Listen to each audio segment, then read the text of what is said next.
ನಾನಾ ಕಾರಣಗಳಿಂದಾಗಿ ಪಕ್ಷದ ಚಟುವಟಿಕೆಗಳಲ್ಲಿ ದೂರ ಸರಿದಿದ್ದ ಹಿರಿಯ ಮುಖಂಡರು ಹಾಗೂ ಕಾರ್ಯಕರ್ತರು ಮರಳಿ ಕಾಂಗ್ರೆಸ್ ಪಕ್ಷಕ್ಕೆ ಸೇರ್ಪಡೆಗೊಂಡು ಸಕ್ರಿಯರಾಗುವಂತೆ ಕಾರ್ಕಳ ಬ್ಲಾಕ್ ಕಾಂಗ್ರೆಸ್ನ ಅಧ್ಯಕ್ಷ ಶುಭಧರ್ ರಾವ್ ಅವರು ಕರೆ ನೀಡಿದ್ದಾರೆ. ಕಾರ್ಕಳ ಬ್ಲಾಕ್ ಕಾಂಗ್ರೆಸ್ ಕಚೇರಿಯಲ್ಲಿ ಆಯೋಜಿಸಿದ ಸುದ್ದಿಗೋಷ್ಠಿಯಲ್ಲಿ ಮಾತನಾಡಿದ ಅವರು ಮಾರ್ಚ್ 2ರ ರವಿವಾರದಂದು ಕರ್ನಾಟಕ ಪ್ರದೇಶ ಕಾಂಗ್ರೆಸ್ ಘಟಕದ ಅಧ್ಯಕ್ಷ ಹಾಗೂ ಕರ್ನಾಟಕ ಉಪಮುಖ್ಯಮಂತ್ರಿ ಡಿಕೆ ಶಿವಕುಮಾರ್ ಅವರು ಕಾರ್ಕಳದಲ್ಲಿ ಆಯೋಜಿಸಲಾಗಿರುವ ಕುಟುಂಬೋತ್ಸವ ಕಾರ್ಯಕ್ರಮದಲ್ಲಿ ಪಾಲ್ಗೊಳ್ಳಲಿದ್ದಾರೆ. ಅಂದು ಮಧ್ಯಾಹ್ನ 2:30ಕ್ಕೆ ನಗರದ ಗಾಂಧಿ ಮೈದಾನದಲ್ಲಿ ಆಯೋಜಿಸಲಾಗುವ ಕಾರ್ಯಕ್ರಮದಲ್ಲಿ ಕಾರ್ಕಳ ಹೆಬ್ರಿ ಬ್ಲಾಕ್ ಕಾಂಗ್ರೆಸ್ ನೂತನ ಘಟಕಗಳ ಉದ್ಘಾಟನೆ ನೆರವೇರಿಸಲಿದ್ದಾರೆ. ಅದೇ ಸಂದರ್ಭದಲ್ಲಿ ಮಾಜಿ ಮುಖ್ಯಮಂತ್ರಿ ಎಂ ವೀರಪ್ಪ ಮೊಯ್ಲಿ ಅವರನ್ನ ಸನ್ಮಾನಿಸಲಾಗುವುದು.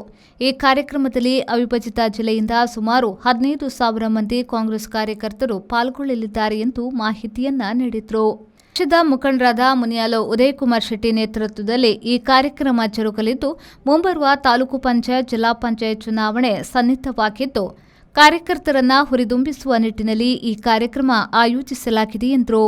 ಹೆಬ್ರಿ ಬ್ಲಾಕ್ನ ನೂತನ ಬ್ಲಾಕ್ ಕಾಂಗ್ರೆಸ್ ಅಧ್ಯಕ್ಷರುಗಳು, ವಿವಿಧ ಘಟಕದ ಅಧ್ಯಕ್ಷರುಗಳು ಮತ್ತು ಪದಾಧಿಕಾರಿಗಳು, ಹಾಗೆ ಬೂತ್ನ ಅಧ್ಯಕ್ಷರುಗಳು ಇವರನ್ನೆಲ್ಲ ಒಳಗೊಂಡ ನೂತನ ಪದಾಧಿಕಾರಿಗಳ ಪದಗ್ರಹಣ, ಅದರ ಜೊತೆ ವಿಶೇಷವಾಗಿ ಕಾರ್ಕಳದಲ್ಲಿ ಶಾಸಕರಾಗಿ ಪ್ರತಿನಿಧಿಸಿ 50 ವರ್ಷವನ್ನು ಪೂರ್ತಿ ಮಾಡಿದ ಸನ್ಮಾನ್ಯ ವೀರಪ್ಪ ಮೊಯ್ಲಿ ಅವರು, ಅನೇಕ ಪ್ರಶಸ್ತಿಗೆ ಭಾಜನರಾದವರು, ಅನೇಕ ಸಚಿವ ಹುದ್ದೆಯನ್ನು ಅಲಂಘಿಸಿದವರು, ಕರ್ನಾಟಕ ಸರ್ಕಾರದ ಮುಖ್ಯಮಂತ್ರಿಗಳಾದವರು, ಕೇಂದ್ರದ ಸಚಿವರಾಗಿ ಹುದ್ದೆಯನ್ನು ನಿರ್ವಹಿಸಿದವರು, ಅದರ ಜೊತೆಯಲ್ಲಿ ಕವಿಯಾಗಿ ನಮ್ಮನ್ನೆಲ್ಲ ಕಂಡವರು, ಅವರನ್ನು ವಿಶೇಷವಾಗಿ ಈ ವೇದಿಕೆಯಲ್ಲಿ ಸನ್ಮಾನ ಕಾರ್ಯಕ್ರಮ, ಈ ಕಾರ್ಯಕ್ರಮದ ಮೂಲ ಉದ್ದೇಶವೇ ಅದು. ಅದರ ಜೊತೆಯಲ್ಲಿ ಹಿರಿಯ ಕಾಂಗ್ರೆಸ್ಸಿಗರಿಗೆ ಸನ್ಮಾನ ಮಾಡುವ ಕಾರ್ಯಕ್ರಮ ಮತ್ತು ಕಾರ್ಯಕರ್ತರಲ್ಲಿ ಒಂದು ಉತ್ಸವವನ್ನು ತುಂಬಿಸುವಂಥ, ಕಾರ್ಯಕರ್ತರೆಲ್ಲರೂ ಕೂಡ ಸೇರಿಕೊಂಡು ಸಂಭ್ರಮಿಸುವಂತಹ ಇದು ಕಾರ್ಯಕರ್ತರ ಒಂದು ಉತ್ಸವದ ಕಾರ್ಯಕ್ರಮ, ಅದು ಕಾಂಗ್ರೆಸ್ ಕುಟುಂಬೋತ್ಸವ ಅನ್ನುವಂಥ ಒಂದು ಹೆಸರಲ್ಲಿ ನಾವು ಆಯೋಜನೆ ಮಾಡಿದ್ದೇವೆ. ಇಲ್ಲಿ ಪತ್ರಿಕಾ ಪ್ರಕಟಣೆ ಬರಲಿಲ್ಲ, ಯಾಕಂದರೆ ಅರ್ಜೆಂಟಲ್ಲಿ ಒಂದು ಗೋಷ್ಠಿ ಕರೆದಿಲ್ಲ. ಬಂಧುಗಳೇ, ಕರ್ನಾಟಕ ಸರ್ಕಾರದ ಉಪಮುಖ್ಯಮಂತ್ರಿಗಳು, ರಾಜ್ಯ ಕಾಂಗ್ರೆಸ್ನ ಅಧ್ಯಕ್ಷರಾಗಿರುವ ಸನ್ಮಾನ್ಯ ಡಿಕೆ ಶಿವಕುಮಾರ್ ಅವರು ಮಾರ್ಚ್ 2ಕ್ಕೆ ಕಾರ್ಕಳಕ್ಕೆ ಆಗಮಿಸ್ತಾ ಇದ್ದಾರೆ. ಪ್ರಥಮ ಬಾರಿಗೆ ಕಾರ್ಕಳಕ್ಕೆ ಅವರು ಆಗಮಿಸುವ ಸಂದರ್ಭದಲ್ಲಿ ಅವರನ್ನು ಅತ್ಯಂತ ಅದ್ಧೂರಿಯಾಗಿ ಒಂದು ಸ್ವಾಗತಿಸುವ ಕಾರ್ಯಕ್ರಮ, ಅದರ ಜೊತೆಯಲ್ಲಿ ಆಯೋಜನಿಸಿರುವ ಕಾರ್ಕಳ ಕುಟುಂಬೋತ್ಸವವನ್ನು ಅತ್ಯಂತ ವಿಜೃಂಭಣೆಯಾಗಿ ನಡೆಸುವ ಉದ್ದೇಶಕ್ಕಾಗಿ ಇವತ್ತು ಮಾಧ್ಯಮ ಮಿತ್ರರನ್ನು ಕರೆದು ಮಾತಾಡುವ. ಗ್ಯಾರಂಟಿ ಯೋಜನೆಯ ಅಧ್ಯಕ್ಷ ಅಜಿತ್ ಹೆಗ್ಡೆ ಮಾಳ, ಮಹಿಳಾ ಘಟಕದ ಅಧ್ಯಕ್ಷೆ ಭಾನುಪ್ರಕಾಶ್, ಮುಖಂಡರಾದ ಉಮೇಶ್ ರಾವ್, ಉದಯ್ ಶೆಟ್ಟಿ, ಅನಿಲ್ ಪೂಜಾರಿ ನೆಲ್ಲಿಗುಡ್ಡೆ, ಪ್ರವೀಣ್ ಶೆಟ್ಟಿ ಮೊದಲಾದವರು ಉಪಸ್ಥಿತರಿದ್ದರು. ಕೆಎಂ ಖಲೀಲ್, ವಿ4 news, Karkala. The Ocean Pearl Inn. Welcome to hospitality.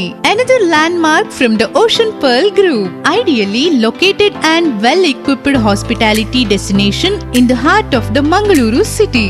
Find everything you need with aesthetic appeal and comfort in premium and deluxe rooms. Asian House is the city's first fine dine pan-Asian restaurant featuring Chinese, Thai, Japanese and Indian cuisine. Sagar Ratna is delighting its customers with authentic South Indian vegetarian cuisine, which are cooked fresh. Experience a world-class hospitality. The Ocean Pearl Inn, Vijay Kapikad, Mangaluru.